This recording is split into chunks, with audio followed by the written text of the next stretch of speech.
Good evening, children. I hope everyone are doing fine. So today we will be starting with new chapter, that is chapter number 7, diversity in living organisms. So under this chapter, today we will be learning about only few topics, that is what is the basis on classification and evolution, and the hierarchy of classification. Okay, so let's begin. Before getting into the chapter, that is diversity in living organism, just one general concept I'll tell you people. So we call India as a diverse nation. So why do we call it as diverse nation? Because we have various culture and tradition, dressing sense, and also many customs, different food varieties, isn't it? So we have many states and each state have their own culture, tradition, dressing and also art and culture, and it is very diverse. If you look into all India, we have a very diverse conditions of customs and traditions. Same way, when we are looking into living organisms, we have various diverse varieties of living organisms. So in a picture you can see there are plants, microorganisms and also um, various animals, domestic animals, wild animals, isn't it? So all these are present on the earth and they are categorized as living organism. But we see diverse form of living organism. In today's chapter, in this lesson, we will be mainly studying about the classification of these diverse living organisms. You people have learnt about species definition. So species identification is extremely important for the conservation of biodiversity. So identification of species is so important to conserve biodiversity. So what is biodiversity, children? So bio means life. Diversity means different living organisms present on the earth, isn't it? So bio means all the things that have life. So if you consider microorganism, plants, higher animals, small animals, aquatic animals, aerial animals, isn't it? So all these comes under living organisms. So that is the diversity that we see. So to conserve these animals, plants or microorganisms in earth, so species identification is so important. Okay, and we know about 1.9 million species have been named. It has been given name, isn't it? But it is so difficult to give names to these million species, isn't it? Yet, it is estimated that the total number of species may be anywhere from 3 to 100 million. So in today's topic, mainly we will be looking into how classification is done. Classification of living organisms. So what do you mean by classification, children? Classification is the arrangement of organism into categories. So we just now saw that there are various diverse living creatures on the earth and this has to be categorized. This has to be classified, isn't it? Based on their characteristics. So I'll give you a small imaginary scene. So just imagine that you are visiting a medical store and asking for a tablets. Okay. Within a minute or within seconds, it will give you a tablets. How is it possible to pick a tablet which you have asked among so many tablets? Because he has already categorized the tablets maybe in alphabetical order, maybe the usage of tablets. So based on few characteristics, he might have arranged the tablet so that easily you can pick it. So to make a study easy and also to identify the species, to know their individual characteristics, this classification is done. Okay, and classification is based on the similarities and dissimilarities. So how do they classify? It is based on similarities. If you take plants, few plants have similar characteristics and few plants doesn't have that characteristics. Okay, if you take insectivorous plants, it is quite different from other plants. If you take angiosperms, gymnosperms plants, that is quite different, isn't it? And this mainly classification is done based on the similarities and dissimilarities. If you take up animals, so again in animals you see various animals depending on their habitat, depending on the way they uh, gain the nutrition, isn't it? So based on that characteristics, they classify living organisms. Next, classification helps to explain unity in diversity. So why classification is so necessary? It helps to explain that unity in diversity. Though we study the similarities and dissimilarities among various organisms, so at last it comes under the group called animals or plants, isn't it? Unity in diversity. Though we belong to different states, different culture, different tradition, but we always say that we are Indians, isn't it? That is said to be unity in diversity. Next, it reveals the relationship among various group of organisms.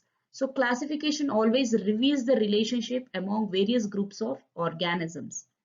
So what kind of relationship they have with the atmosphere or with one another. So this classification gonna reveal that. Okay. So this is the importance of classification of living organisms. Next is taxonomy. I think you people are aware of this term taxonomy. Taxonomy is nothing but it is a branch of biology which deals with, hear it to this carefully, which deals with collection, one thing. Next is identification. Next is nomenclature. Next is description and classification of plants and animals. So this is very important definition to be known. Okay, so taxonomy is one of the branch of biology which can be studied under biology. Mainly it deals with the collection.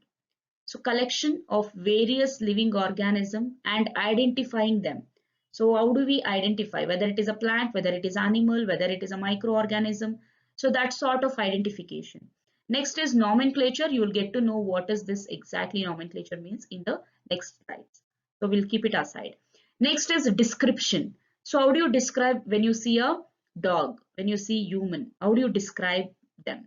So if you see human, we describe that they have two eyes, 2 ears, one nose, isn't two hands, 2 legs. So that is how we describe. If we see a plant, we describe it has leaves, stem, branches, flower, fruits, root, isn't it? So describing any living organism and classification of plants and animals. So we need to classify the plants and animals, isn't it? Based on their characteristics, isn't it? So this comes under the study of taxonomy.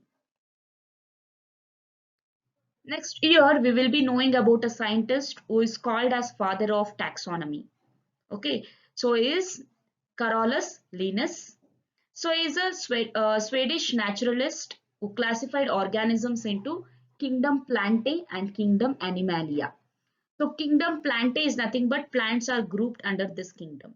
Kingdom Animalia is nothing but animals are grouped under this kingdom. Okay, you can see in a picture two kingdom classification. He classified into two. It is a simple thing he did.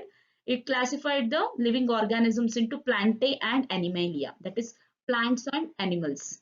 So plants is nothing but which stay in one place and they have a process called photosynthesis, isn't it? Animals, simple way he classified. So those living organisms stay at place and synthesize their own food. And other way he characterized, he classified as animalia, which group of animals or group of living organisms which can walk and eat. So he grouped like this.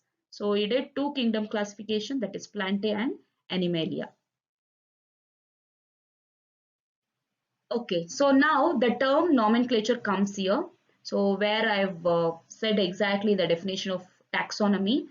So here you will be studying about binomial nomenclature. Binomial nomenclature is nothing but how species are named, on what basis they are named, and each and every living organism has their name. For example, there are a lot of varieties of animals like dog, monkey, tiger, lion, yak. So all these animals are named.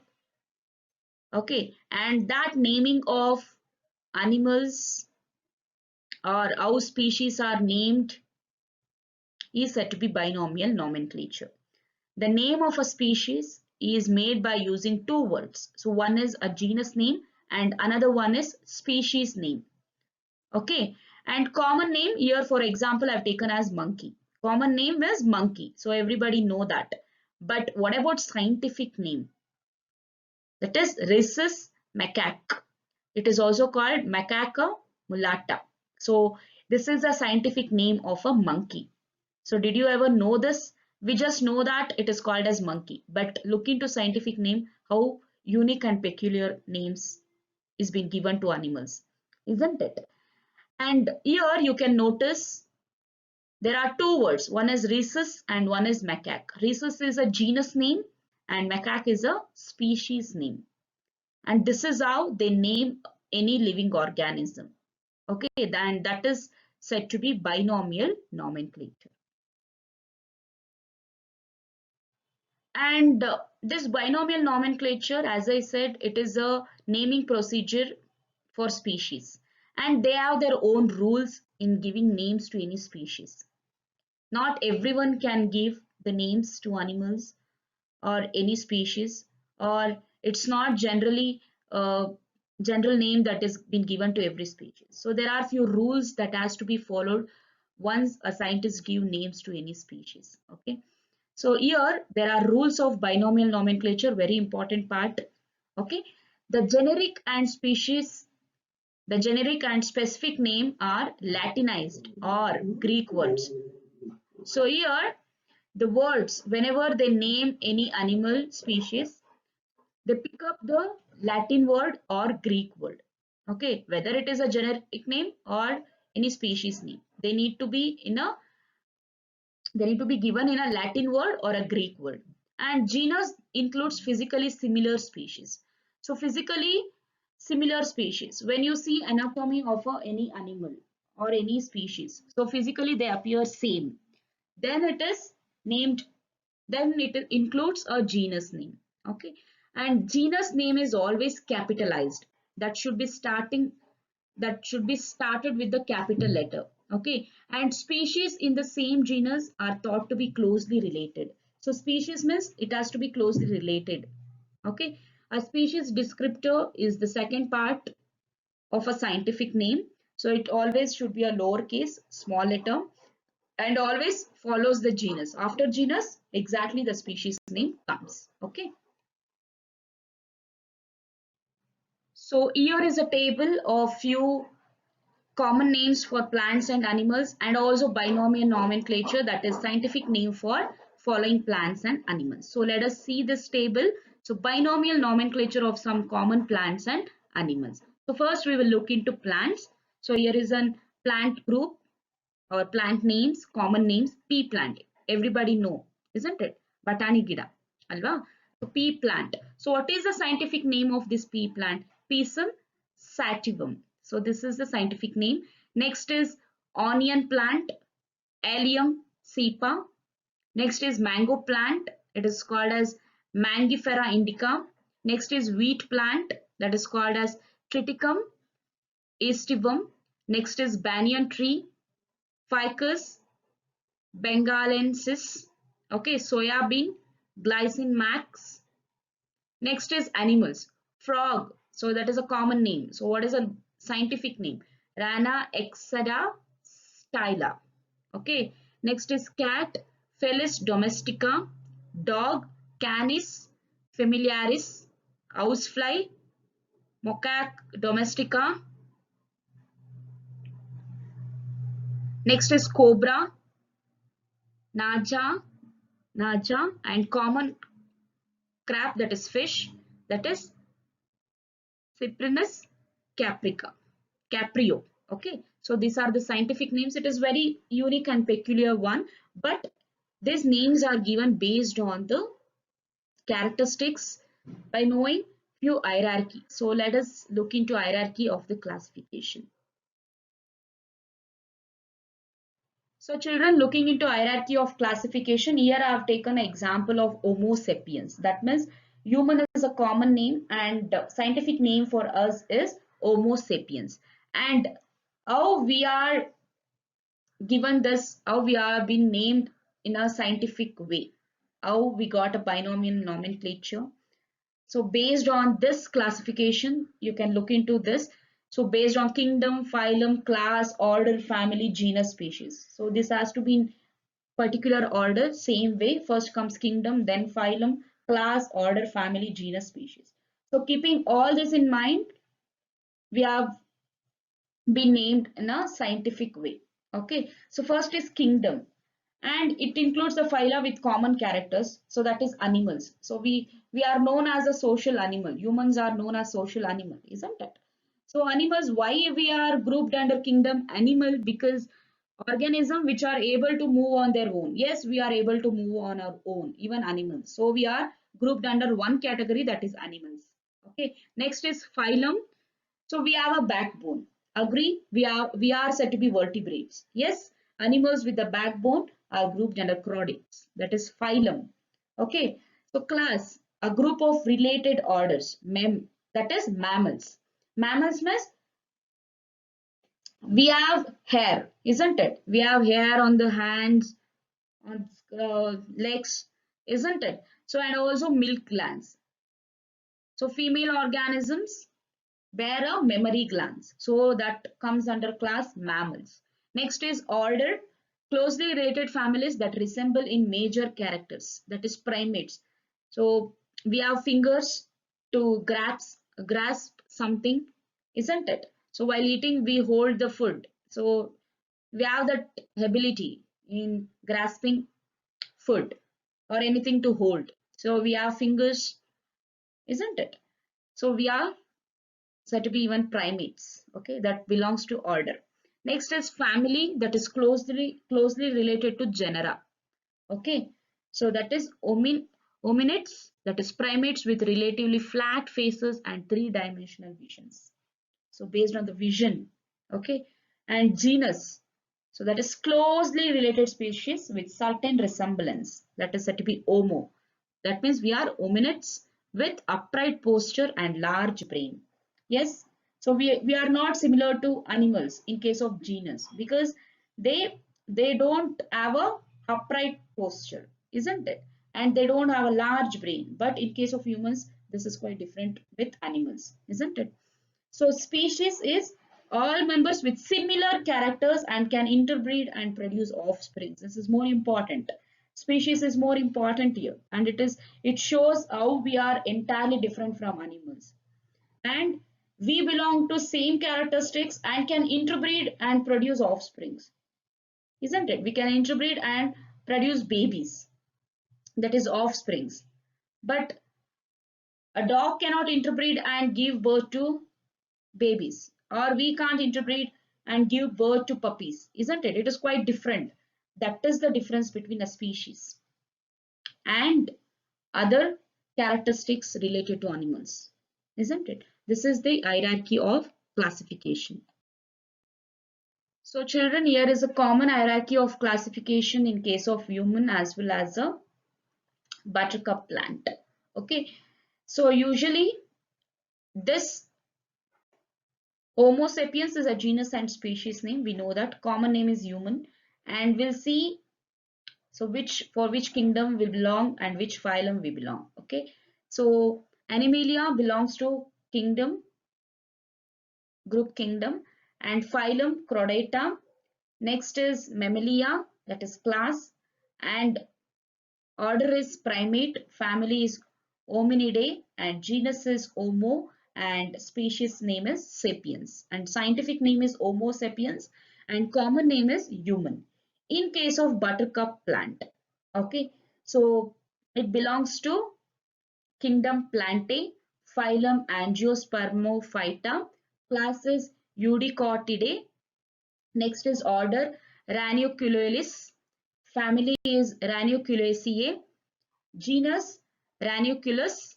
Species Acris. Common name is buttercup. So this is a example of two I've taken, that is hierarchy of classification in terms of Homo sapien and plant. So children, I hope everyone had followed today's concept. So worksheet will be sent along with this video. These are the basic things that you people need to know to follow the whole chapter. Okay. So let us discuss in brief in live session. So see you all. Have a good day.